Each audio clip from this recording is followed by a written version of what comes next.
hypertension for about a week and renal insufficiency.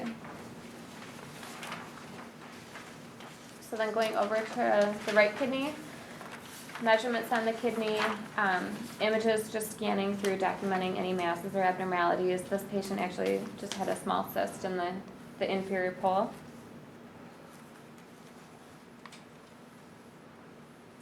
Spectral Dopplers of the segmental arteries. For these waveforms, assess for a tardus parvus waveform, obtain acceleration times on the waveform.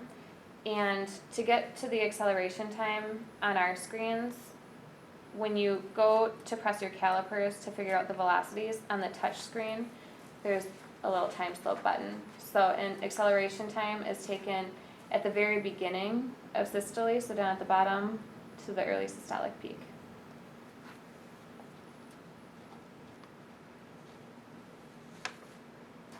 Spectral Doppler of the interlobar arteries, if possible, and that's looking at the peak systolic velocity, so interlobar is between the pyramids.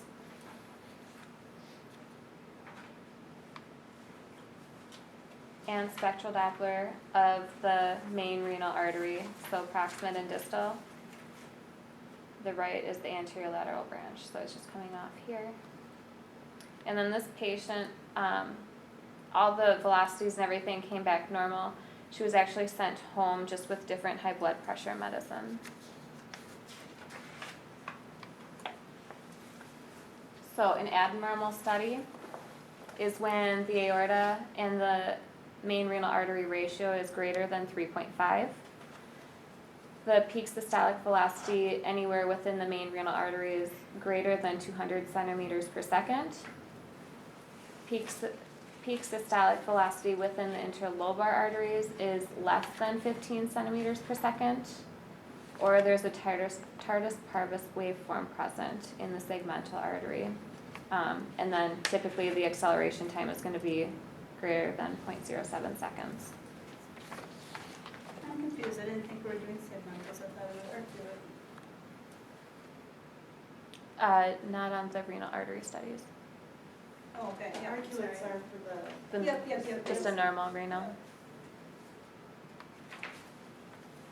And then this was just a diagram of normal waveforms on the left side and abnormal on the right.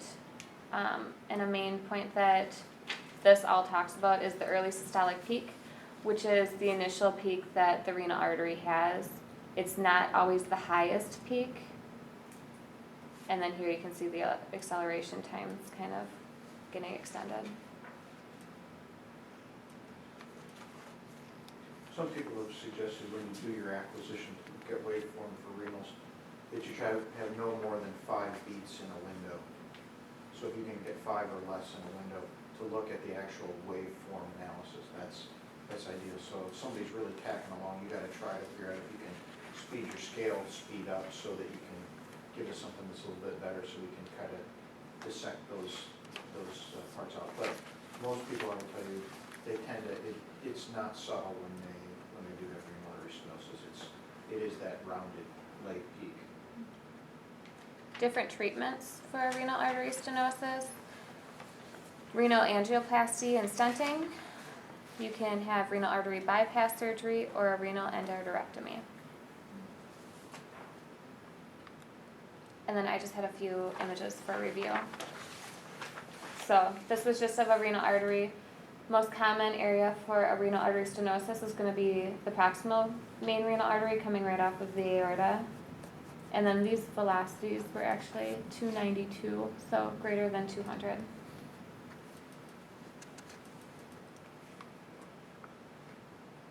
And then which measurement is being inaccurately calculated in this image?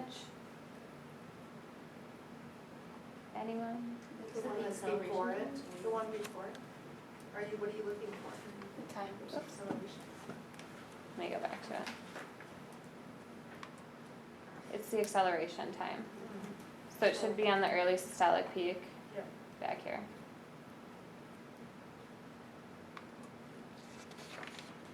So then this is a Doppler of the main portal vein on well, just a normal Doppler of the liver. So you can see it's going hepatofugal, so away from the liver, underneath the baseline. While we're talking about this and consistency, you guys are doing a really good job with the DVT studies, but you do not have to invert to put the flow above the baseline. So we can drop that.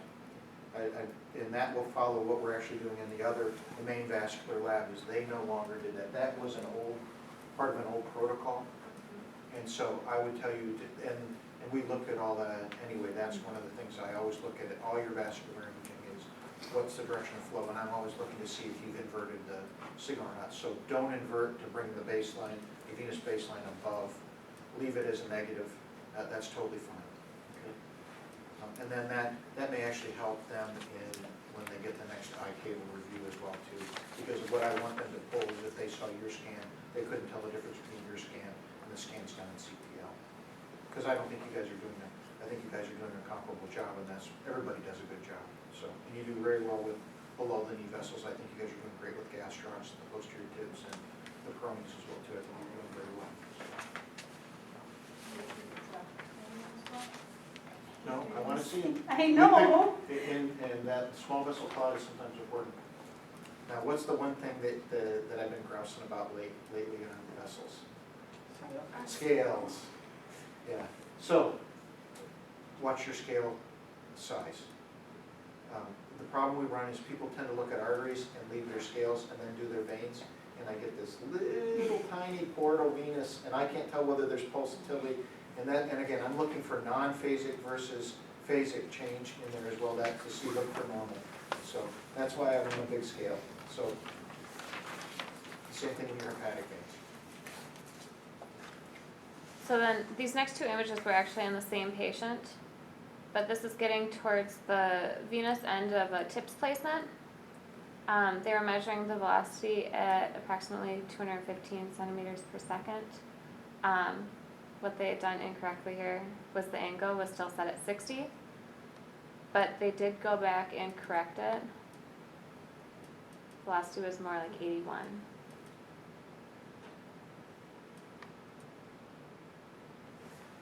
Right, and then on this patient, they had actually had a TIPS previously placed. It thrombosed off. So their left portal vein, which had turned into a hepatofugal waveform when the TIPS was patent, reversed back to hepatopedal going into the liver.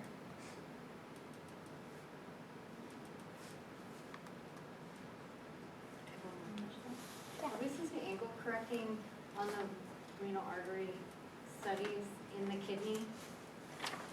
It's ideal. Okay. I mean, we're going to be able to look at your peak velocities and be able to tell the times from them.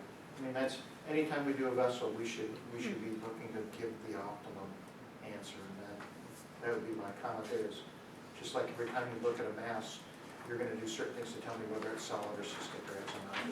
So every time you look at a vessel, we do that. So again, I don't think we're doing a bad job. I think people are doing very good jobs. But these are the finesse, and we'll talk about this and get everybody on the same page. With bringing Carl into our group and having more of a bent, we're seeing a lot more cirrhotic patients and hepatocellular patients in some of these diseases.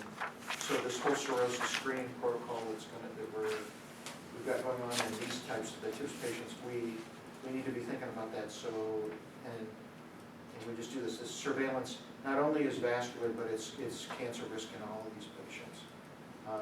The other thing I think you're going to start to see, especially with these renal arteries, I think you're going to start to see more of them. And the reason is insurers. They're less expensive than a CTA is. But this is where common sense has to come into play. If Mr. Jones weighs 450 pounds, there is no ultrasonographer in the world that can get good renals on that person unless the patient is open in the OR. And that's where we're going to have to come in and say, if they send us somebody in and we look, I mean, we can, that's one of those ones where you can go back and say, we just can't see it, or if you can't do it, you can't do it. I mean, these are hard exams. So are we scheduling these now then? Or, I mean, how do we get these on a? Well, I think that's the next phase that we go with Tammy. Part of this was a comfort factor for all of you guys to get there. Like I said, we're getting more asks, and I think it's something we can do and get people comfortable with it. This is where I think, you have Jess, Shayna's done a bunch of these when they were in their previous lives. It's ideal if we can get some of that to get them going. I think if we can do them here in this department, it's going to be easier from a scheduling standpoint. And then we just work to train everybody up. Is it hard? No. I think this is stuff that you guys can easily handle. I think it's just thinking about it in a different fashion, and we go there. But, and like I said, you can't squeeze blood out of a turnip. It's like some of our big OBs. You guys do a great job, but they may not see nasal bones because mama weighs 400 pounds.